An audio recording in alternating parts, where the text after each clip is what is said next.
My name is Thea Lindgren. I'm 32.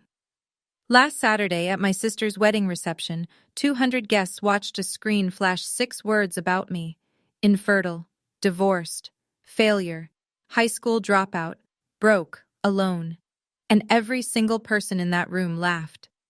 My dad raised his glass. My mom swirled her wine like she was at a tasting, not a public execution. My sister leaned into the mic and said, "Don't laugh too hard. She might actually cry." They thought that was the worst thing that could happen to me that night.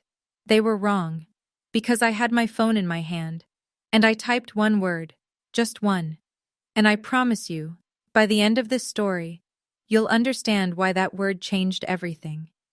Before I take you back to the beginning, if you enjoy stories like this, please take a moment to like and subscribe, but only if you genuinely want to come along for the ride. And drop your location and local time in the comments. I love knowing where you're listening from. Now, let me take you back 15 years, to the day I came home from school and found my future packed into a trash bag by the front door. I was 17, junior year. I had a 3.6 GPA and a stack of college brochures on my desk, 3 of them circled in red. I walked through the front door that afternoon, and the first thing I noticed was the quiet. My mom, Gloria, was sitting at the kitchen table with her reading glasses on, sorting through papers. My dad, Ray, was in his recliner, pretending to watch the news. And my sister Vanessa, 13 at the time, was upstairs. Her music was loud enough to rattle the ceiling fan. "Sit down, Thea," my mom said. "No hello. No how was school. Just sit down." She slid a brochure across the table. Whitmore Academy, a private school about 40 minutes outside town. "Vanessa got accepted," she said. "We're enrolling her in the fall." I stared at the tuition page. "That's $14,000 a year. That's my college fund." "We've discussed it." "You discussed it without me?" My dad shifted in his chair. He didn't look up.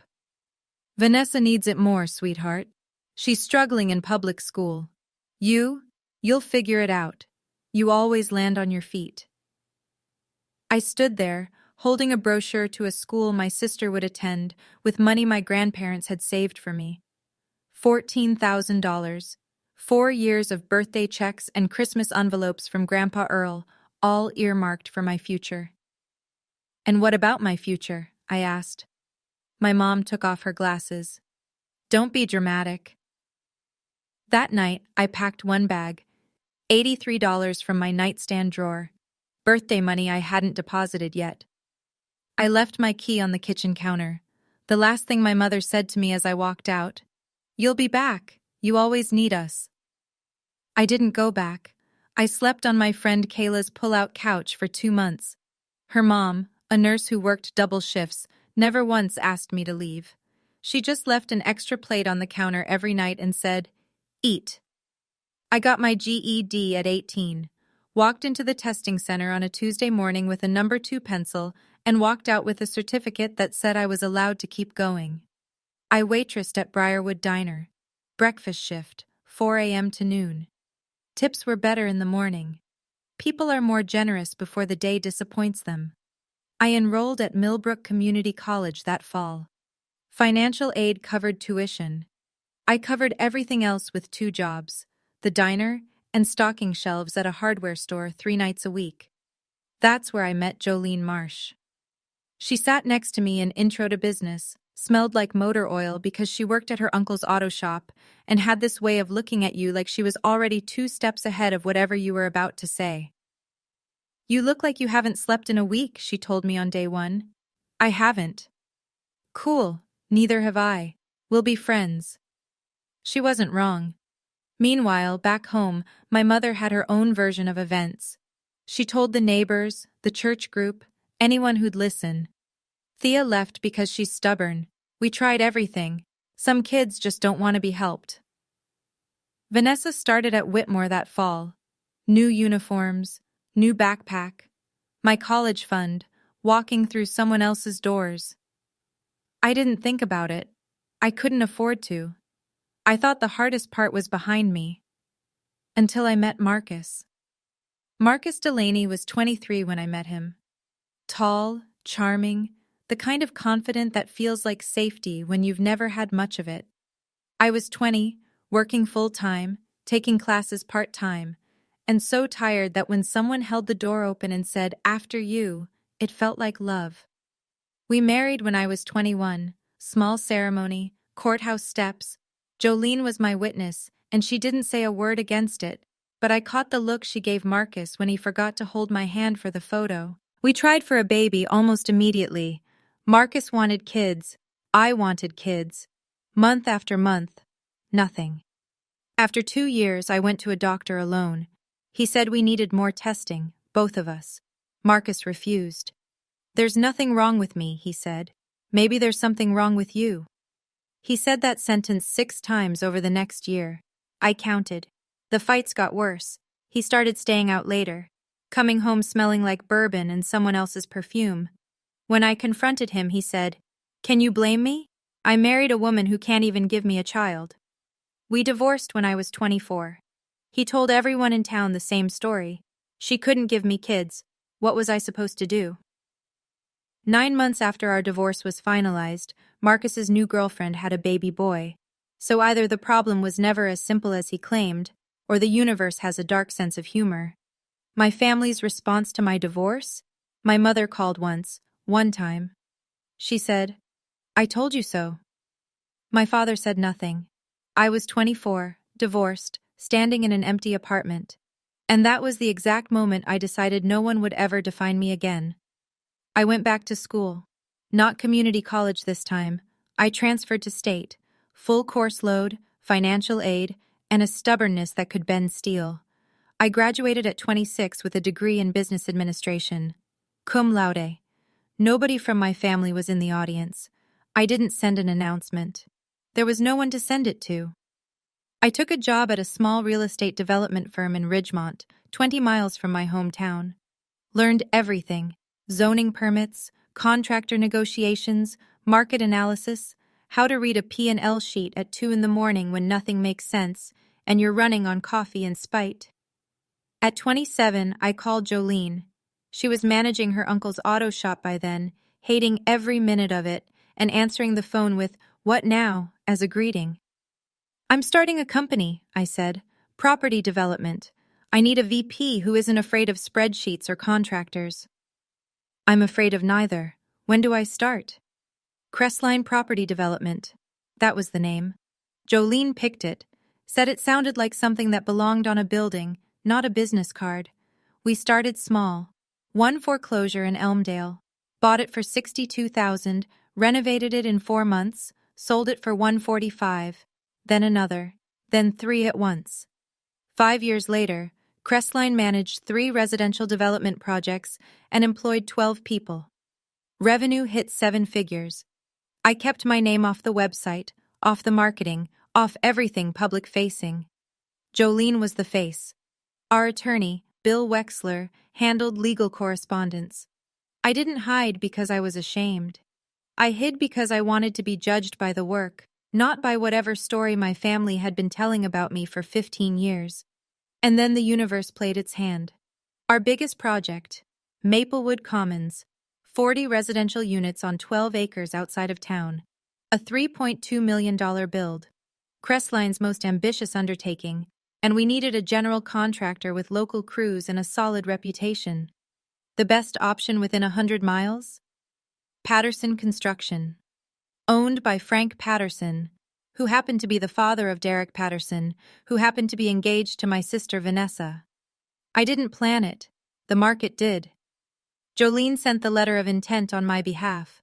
All communication went through her. Frank Patterson never met the owner of Crestline. He just knew the numbers looked incredible, and the LOI was the biggest contract his company had ever been offered. Frank celebrated loudly. He told the Rotary Club. He told the guys at the hardware store. He told the Lindgrens. And that's when something clicked for my mother. I didn't know it yet, but Gloria started pushing for Vanessa's wedding to happen fast. Before the LOI became a signed contract. Before the ink dried. Because in my mother's mind, if Vanessa married into the Patterson family, The connection between the two families would be cemented. The deal would be untouchable. Financial security, not through her own effort, but through her daughter's marriage. I only learned this later, from a conversation Derek relayed to me. My mother had told my father over dinner, "When Vanessa is a Patterson, that deal is locked in. Our retirement, Ray, think about it." My father, as always, said nothing. So there it was. My company's money, funneled through a contract, propping up the very wedding where I'd be seated at the worst table in the room. Irony doesn't get sharper than that. But I didn't know the sharpest part yet. The invitation arrived in a cream envelope with gold foil edges. Vanessa Lindgren and Derek Patterson.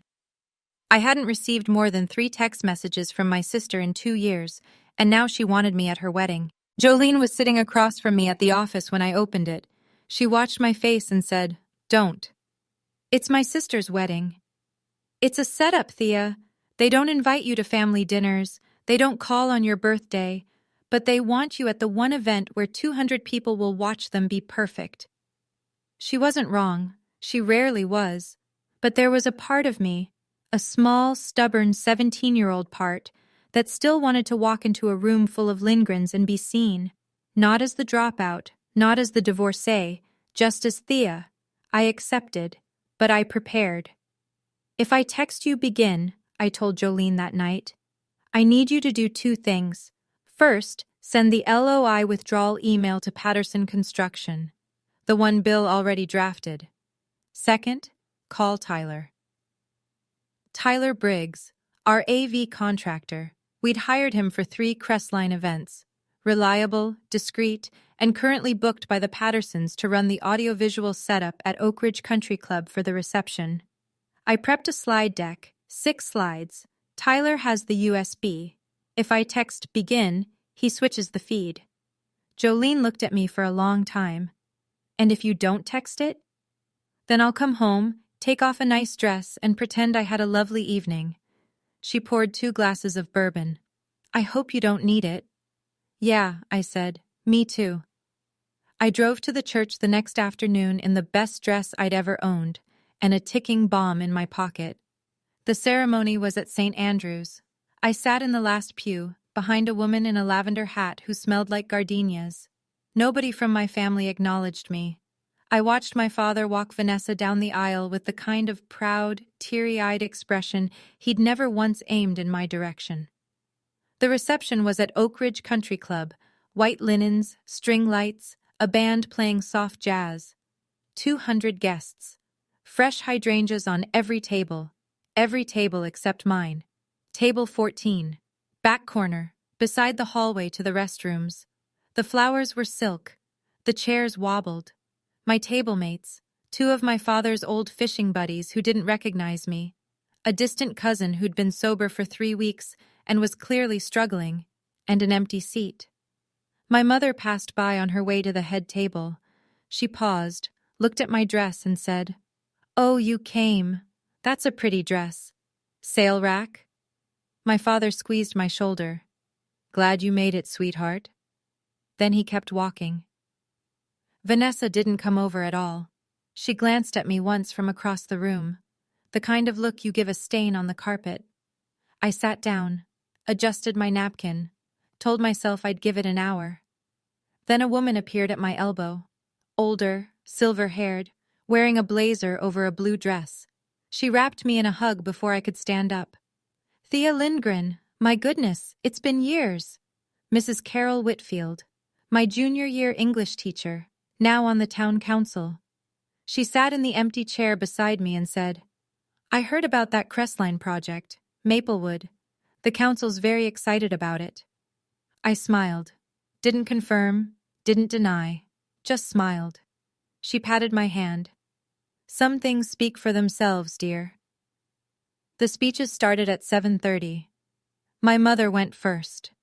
She stood at the mic in a champagne-colored dress that probably cost more than my rent used to, and she talked about Vanessa like she was narrating a highlight reel.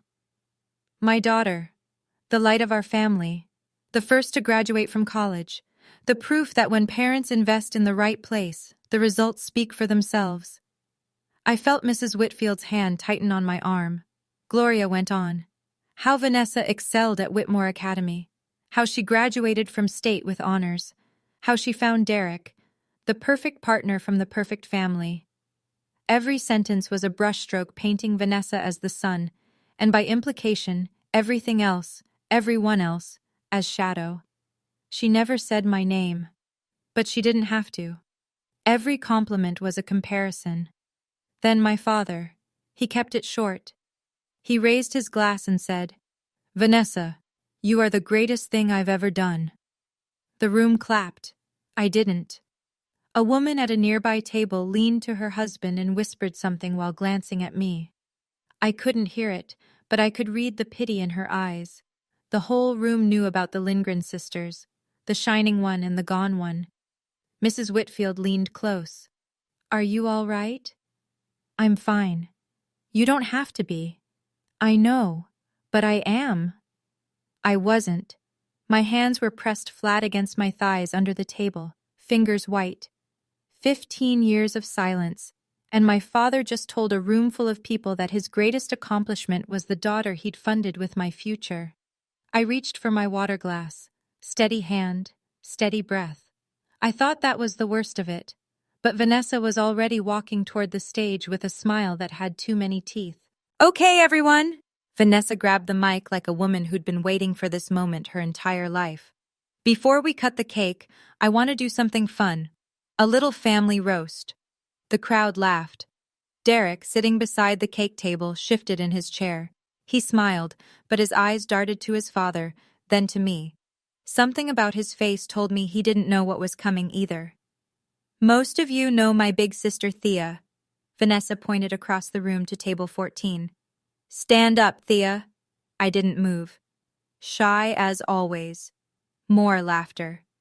Vanessa tilted her head, performing concern. My sister taught me so much growing up. Mostly, what not to do. A ripple of chuckles, a few uncomfortable ones. One woman near the bar covered her mouth. I mean, I love her, I do. But let's be honest, Thea's life has been educational. She paused for timing. Professional. Like she'd rehearsed. So I put together a little visual aid, just for fun. She turned toward the DJ booth and winked. Hit it. I looked at Derek. He was staring at his wife with an expression I recognized. The face of someone realizing they're watching a car accident and it's too late to brake. My mother, at the head table, lifted her wine glass. A small, satisfied nod. My father leaned back, half smiling, ready to be entertained. The 60-inch screen behind the stage flickered to life. And there it was. The first word hit like a slap. Infertile. Then the next. Divorced. Then faster. Failure. High school dropout. Broke. Alone. Each word had a graphic. A broken wedding ring. An empty crib. A graduation cap with a red X through it. An empty wallet. A silhouette sitting alone. 200 people stared at the screen. And then, they laughed. I need to pause here for a second. You know that feeling, sitting in a room full of people and every single one of them is laughing, and you are the reason? Not laughing with you, at the worst things that have ever happened to you, projected on a screen in full color with clip art.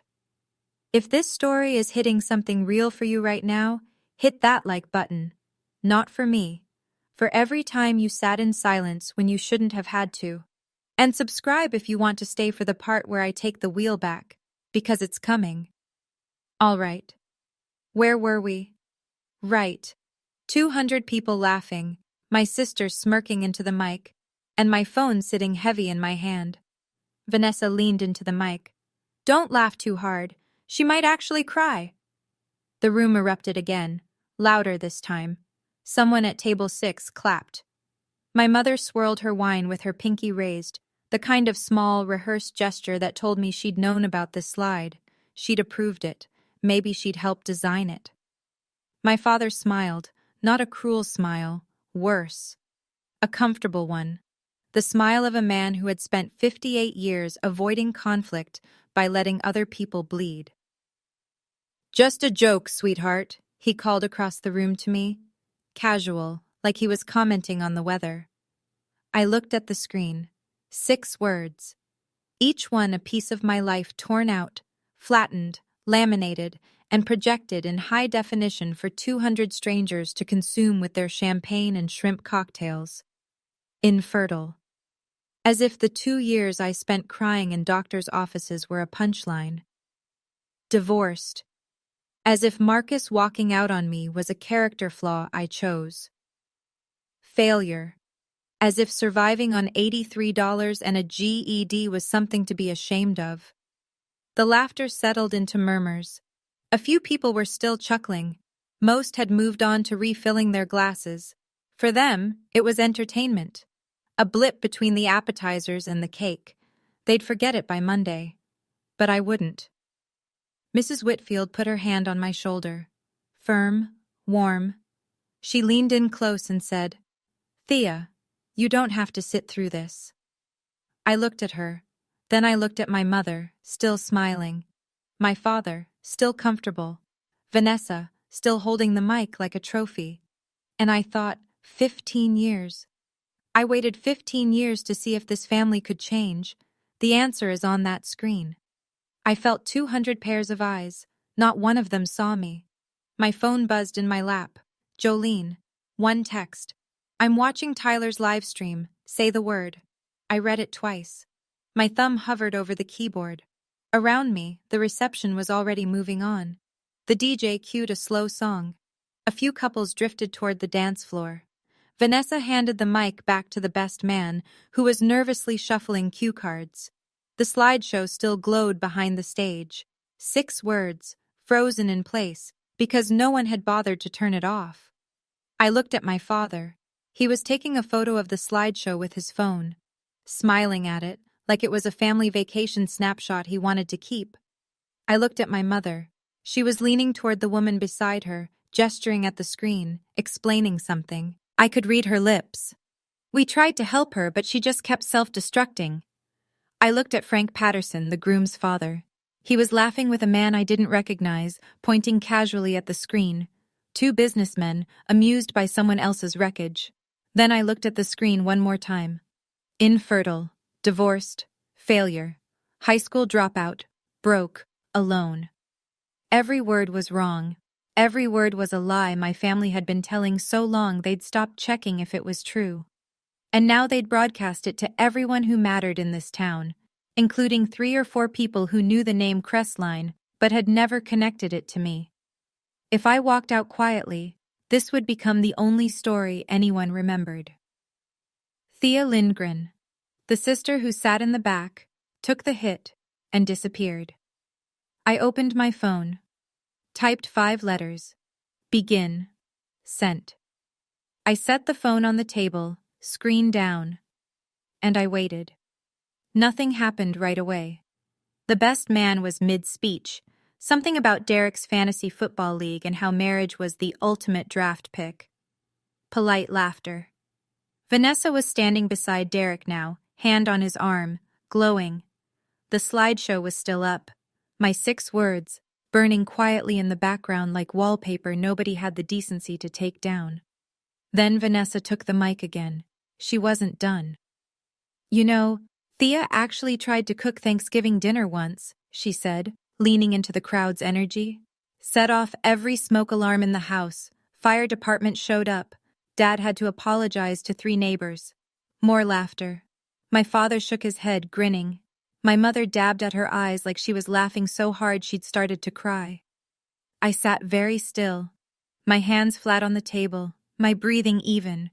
Mrs. Whitfield whispered, "Thea." "Wait," I said. And then the screen blinked, just once. A quick flash of black, like a power hiccup. Vanessa glanced back. Tech issues?" She laughed it off, turned back to the crowd. "Anyway, as I was..." The screen went dark, fully dark. No slideshow, no graphics, no words. 3 seconds of nothing. The room shifted. People looked up from their plates. The band stopped mid-note. Vanessa tapped the mic. "Hello? Can someone fix the... The screen lit up again. But it wasn't the same slide. It wasn't my 6 words. It was something else entirely. And for the first time that night, my sister stopped talking. The first slide filled the screen slowly. Clean white background. Professional font. No clip art. No broken rings or empty cribs. Just a question. High school dropout? And beneath it, a photograph. My GED certificate, dated the year I turned 18. Next to it, a diploma. Bachelor of Science in Business Administration, cum laude.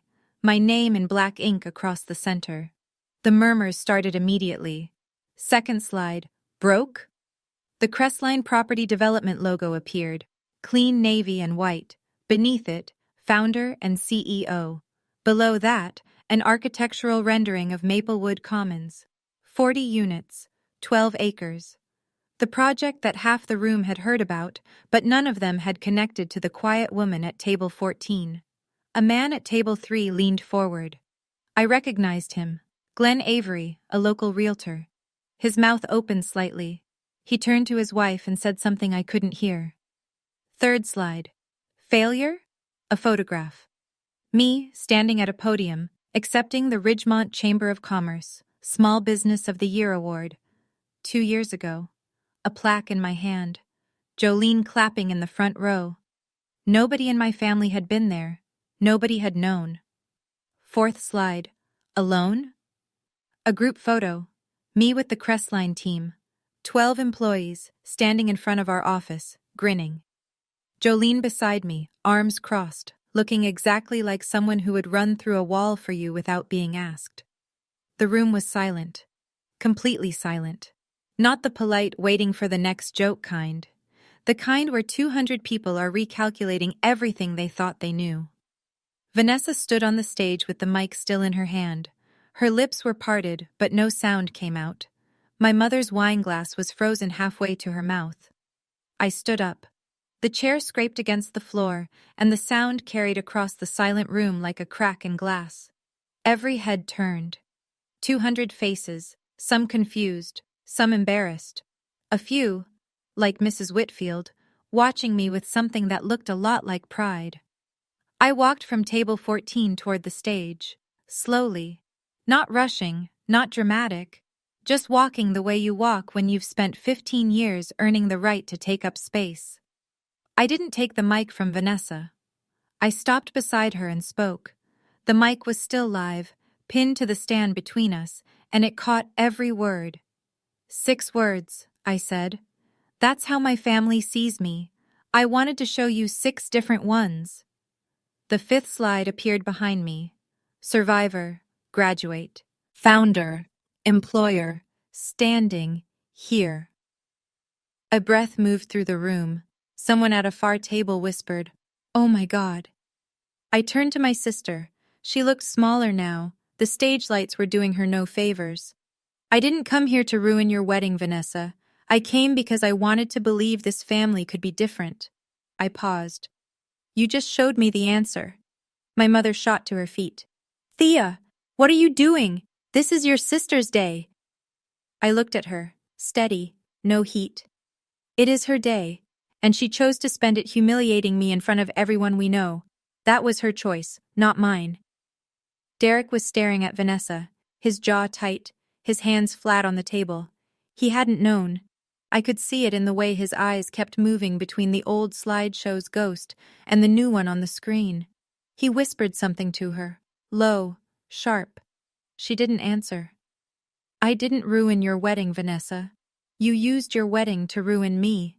The difference matters." Frank Patterson was the first person in the room to do the math. He'd been sitting at the head table with a bourbon in his hand and the comfortable grin of a man whose construction company had just landed the biggest deal of its life. But when that Crestline logo hit the screen, navy and white, the same logo on every email Jolene had sent him for the past 4 months, his grin vanished. He stood up. His chair knocked against the table behind him. "Wait a minute." His voice was loud enough to cut through the murmurs. "Crestline? You're the one behind Crestline?" I turned to face him.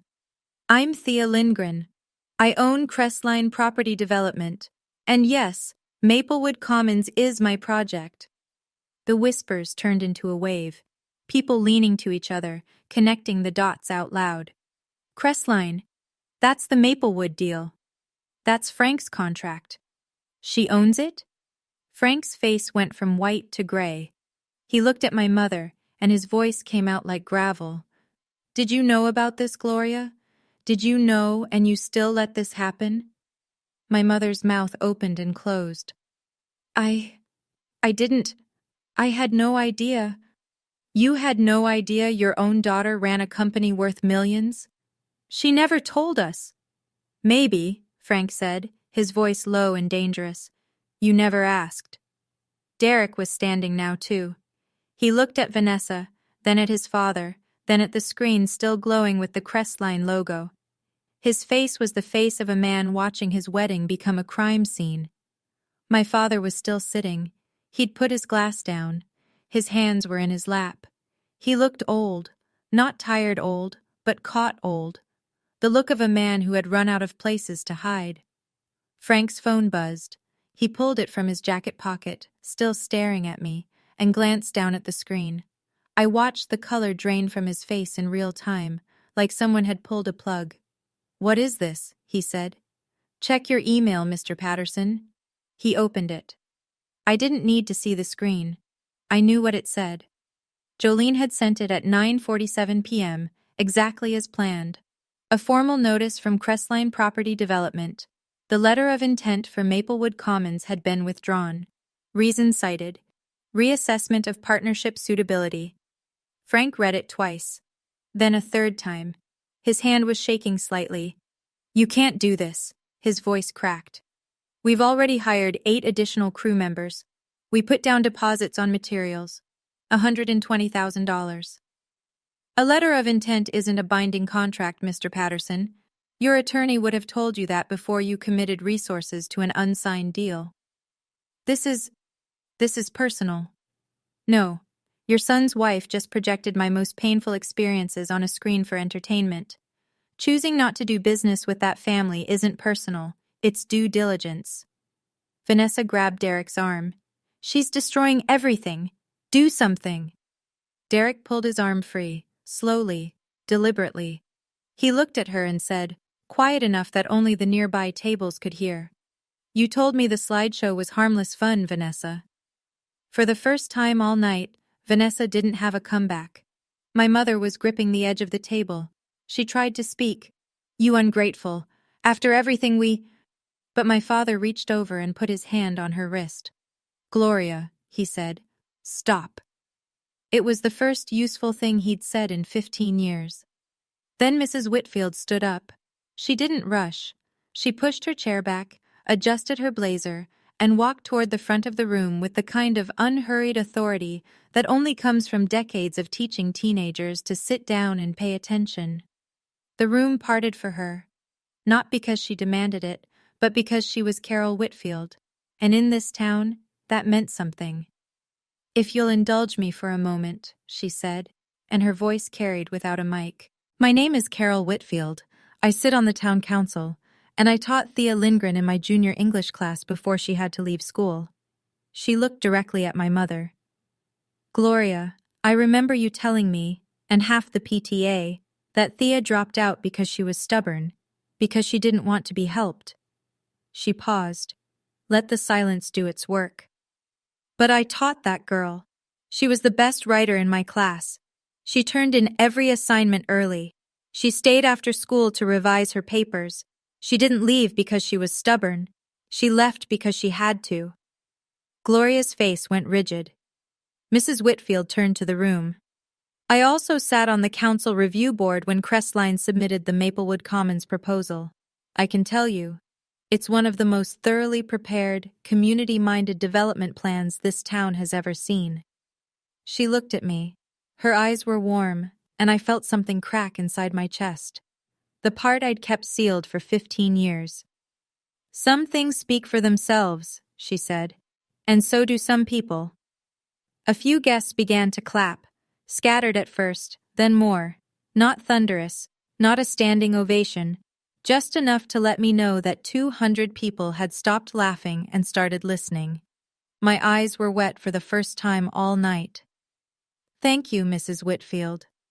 She nodded once, like the matter was settled, and sat back down. "I know a lot of you want to know what happened next, how my family reacted, what happened to Patterson Construction, whether Vanessa ever apologized. I promise, we're getting there. But before I continue, I want to ask you something. If you know someone in your life who always gets seated at table 14, the person who's always the punchline, who always gets overlooked, share this video with them. Sometimes knowing that someone else understands is enough to change a day. And it's free. Link's right there. All right, let's keep going. I picked up my clutch from the table, slid my phone inside, straightened my dress, then I walked toward the exit. I didn't run. I didn't storm out. I walked the same way I'd walked in, back straight, chin level, heels clicking on the hardwood at a pace that said I was leaving on my own terms. My mother caught up to me at the coat check. "Thea!" Her hand grabbed my elbow. Her fingers were cold. "You cannot walk out like this. You're tearing this family apart." I stopped, turned around, looked at her.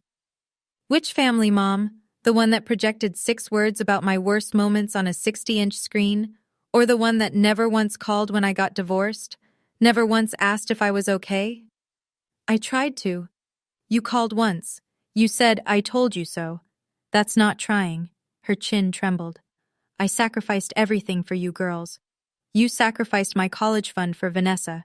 That's not everything. That's a choice. And tonight was another choice." My father appeared behind her. His tie was loosened. He looked like a man who'd just been told the house was on fire but couldn't find the door. "Thea, please. We can talk about this, as a family." I looked at him, the man who'd spent my entire childhood choosing peace over me. "You had 15 years to talk, Dad. You chose silence every single time. Tonight, I'm choosing it too." I turned around and kept walking. Through the double doors, past the valet stand, into the parking lot where the air was cool and the sky was full of stars that didn't care about any of this. Behind me, the music had stopped. The reception was over in every way that mattered. I made it to my car before my hands started shaking. Not the dramatic kind, the quiet kind, the kind that only happens when your body finally catches up with what your brain just did. I sat in the driver's seat, engine off, staring at the steering wheel. The parking lot was half empty. Inside the country club, I could see shadows moving behind the curtained windows, people standing, talking, gesturing. The kind of commotion that happens when a wedding reception becomes a story people will tell for years. I called Jolene. She picked up on the first ring. "Done. LOI withdrawal went out at 9:47. Bill CC'd the attorney's office for documentation. It's clean." I didn't say anything for a few seconds. "Thea, you there?" "I'm here." "Are you okay?" I leaned my head back against the headrest, closed my eyes. The parking lot was quiet except for a cricket somewhere in the hedgerow and the distant thump of music the DJ had apparently restarted, as if champagne and a beat could undo what just happened. "I'm okay," I said. "For the first time in 15 years, I think I'm actually okay." "Good." A pause. "You want to get something to eat? I know a pho place that's open until 11. I laughed. It came out rough and surprised, like it had been stored somewhere dusty and forgotten. The first real laugh of the night. "Yeah, I'd like that." I started the car, pulled out of the lot. Didn't look back at the country club. Didn't check my mirror for anyone running after me. Nobody was. My phone lit up on the passenger seat. A text from Derek Patterson. "I'm sorry. I didn't know about the slideshow until it played. I should have stopped it." I read it once, set the phone down, and drove. In a small town, news doesn't travel. It detonates. By Sunday morning, not even 12 hours after I'd driven out of that parking lot, my phone had 43 text messages from numbers I didn't recognize, 11 missed calls, and a Facebook notification that the Oak Ridge Community Forum had 217 new comments on a post titled, Did anyone else see what happened at the Patterson-Lindgren wedding last night? I didn't read the comments. Jolene did. She called me at 8 a.m. with a coffee in one hand and her phone in the other, reading highlights aloud like a sportscaster. Okay, listen to this one. Gloria Lindgren told me 3 years ago that Thea dropped out because she was too lazy to study. Turns out the girl owns Crestline. I bought my house in a Crestline development. I shook Jolene's hand at closing. That was her company? Next one. I sat at table 9. I laughed at that slideshow. I feel sick about it now. And this gem. Gloria has been running her mouth about that girl for 15 years. Now the whole town knows who the real failure is. I stirred my coffee and said nothing. There's more, Jolene said. A lot more. People are sharing their own stories about your mom. Apparently she told Brenda Walsh at the church bake sale that you were practically homeless and living off government assistance. I was on financial aid for college. Same thing to Gloria. My mother called 7 times that Sunday. I let everyone go to voicemail. She left 2 messages. The first was angry. You need to fix this, Thea. People are talking. The second, an hour later, was quieter. Call me back, please. I didn't. Monday morning, Frank Patterson called Jolene's office line at 7:02 a.m., before the coffee had even finished brewing. I need a meeting with the owner of Crestline. Today. Jolene kept her voice level. Ms. Lindgren will reach out when she's available. Available? I've got 8 new hires sitting in a parking lot with no project to report to. I've got $120,000 in material deposits that are non-refundable. You tell Ms. Lindgren that available isn't going to cut it. I understand your frustration, Mr. Patterson, but a letter of intent is not a binding agreement. Your counsel would confirm that. We'll be in touch. She hung up. Frank didn't take it well. By Tuesday, the word around town was that Patterson Construction was scrambling. The Maplewood contract had been their pipeline for the entire year. Without it, Frank was staring at payroll he couldn't cover and deposits he couldn't recover. He'd overcommitted, hired crew, ordered lumber, leased equipment, all on the strength of an unsigned deal. That was Frank's mistake, not mine. He called my father that afternoon. I know because Ray called me an hour later. First time he'd dialed my number in over a year. Thea, Frank Patterson is losing his mind. You need to reconsider this. I don't need to do anything, Dad. He's talking about lawyers. He doesn't have a case and he knows it. An LOI isn't a contract. Silence. Then, this is going to ruin your sister's marriage. No, Dad. Vanessa projecting my infertility on a screen at her own reception is what's ruining her marriage. I just stopped subsidizing it. He hung up without saying goodbye. That part, at least, was familiar. Derek moved to the guest bedroom that week. The honeymoon was postponed indefinitely. Wednesday evening. I was sitting at my kitchen table with a stack of contractor proposals. Hargrove Brothers out of Ridgemont had submitted a strong bid for Maplewood when the doorbell rang. My mother stood on the porch. No makeup, hair pulled back in a clip. She looked 10 years older than she had on Saturday. We need to talk, she said. I didn't invite her in. I stepped onto the porch and closed the door behind me. Frank Patterson is threatening to go public. He says you sabotaged his business. Frank overextended on an unsigned deal. That's not sabotage. That's poor planning. I'm not talking about the law, Thea. Her voice cracked. I'm talking about family. Family. I let the words sit between us. Mom, you helped plan a slideshow that called me infertile in front of 200 people. You don't get to say family right now. Her eyes went red. I didn't know it would be like that. You did. Vanessa tagged you in the group chat when she was building it. I've seen the screenshots. She went very still. The kind of still that happens when a person realizes their version of events has just been disassembled in front of them. Vanessa sent me. She said it was just a few jokes. You saw the words, Mom. You approved them. You sat in that room, and you smiled. She started to cry. Real tears, maybe. Or maybe the kind she'd perfected over decades. the tears that came out whenever the conversation got too close to accountability. Mom, I kept my voice even. I don't hate you, but I can't let you keep doing this. This is a boundary, and this time, it's not changing. I stepped back inside and closed the door. Gently. No slam. Just a click. Some boundaries don't need to be loud. Thursday. My phone rang at noon. Vanessa. I almost didn't answer. But something in me, maybe curiosity, maybe exhaustion, maybe the last sliver of sisterhood that hadn't been scraped off, made me pick up. Her voice was raw, stripped of the performance. Derek's been talking to a divorce attorney. Did you know that? I didn't. Well, he is, because of you, because of what you did at the reception. Are you happy now? I leaned against the kitchen counter and looked out the window.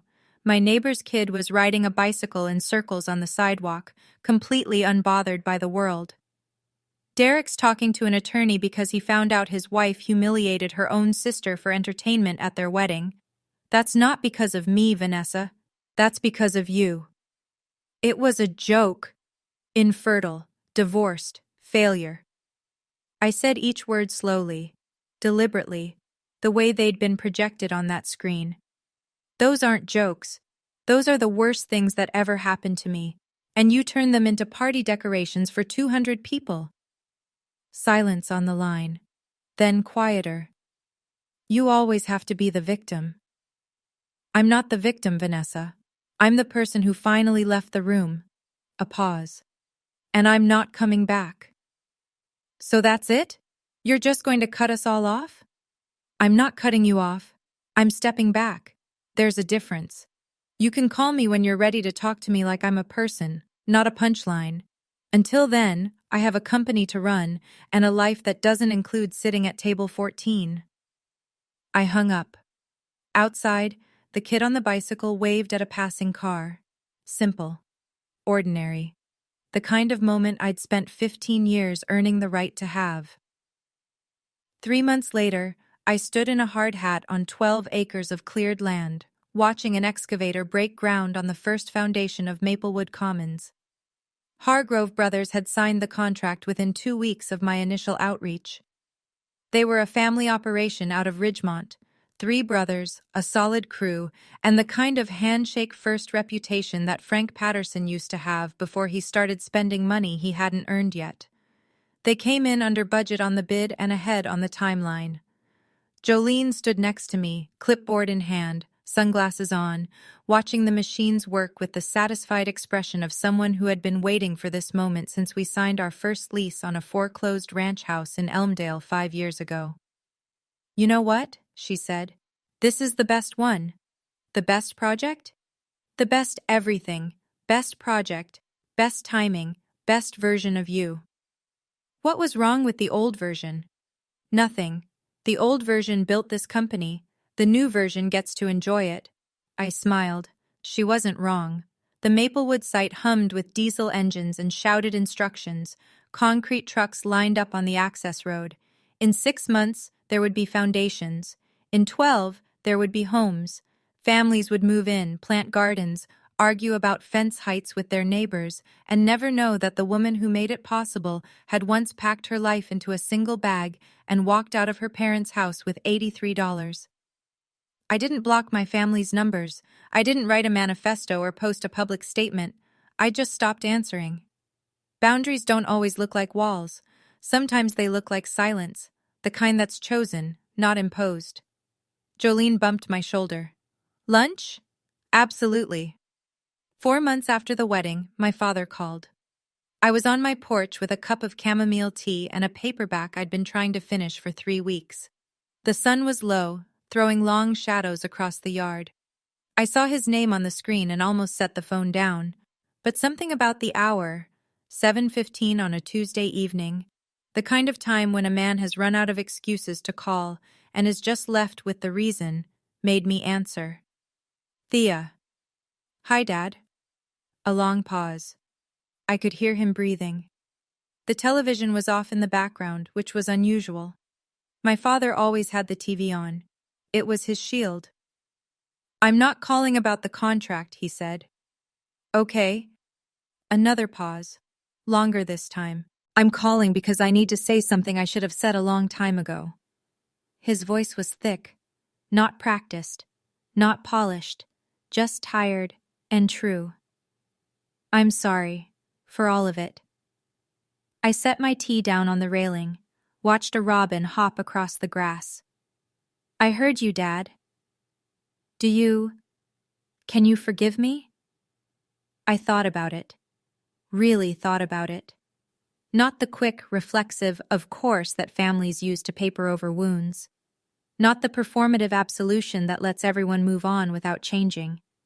I don't know yet, I said, but I appreciate you calling. He was quiet, then. That's fair. Yeah.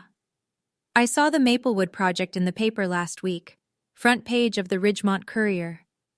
I saw that too. I'm proud of you, Thea. The words landed somewhere deep, in a place I'd walled off a long time ago. They didn't fix anything. They didn't undo 15 years. But they were real, and I let myself feel them. Thank you, Dad. We hung up. No hug, no promises. Just the truth, delivered late, but delivered whole. I'm sitting on my porch as I tell you this. Same porch, same tea. The light is that late afternoon gold that makes everything look like a memory, even while it's happening. 6 words. That's how my family saw me.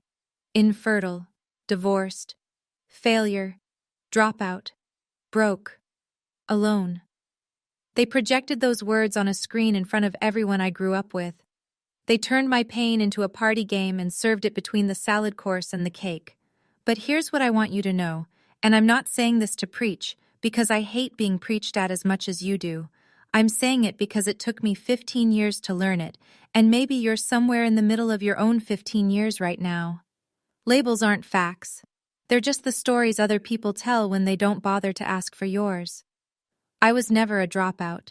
I was a 17-year-old whose parents chose one daughter over the other. I was never a failure. I was a woman who got knocked down more times than most people could count, and kept getting up because what else was I going to do? I was never alone. I had Jolene. I had Mrs. Whitfield. I had 12 employees who showed up every morning because they believed in what we were building. And infertile? That's a medical reality I've lived with. It's not a punchline. It's not a weapon. And it sure as hell isn't who I am. If you're listening and someone in your life has been handing you labels, sticking them on you at dinner tables and family reunions and weddings, remember this: you don't need their permission to take them off. Your worth was never their word to define.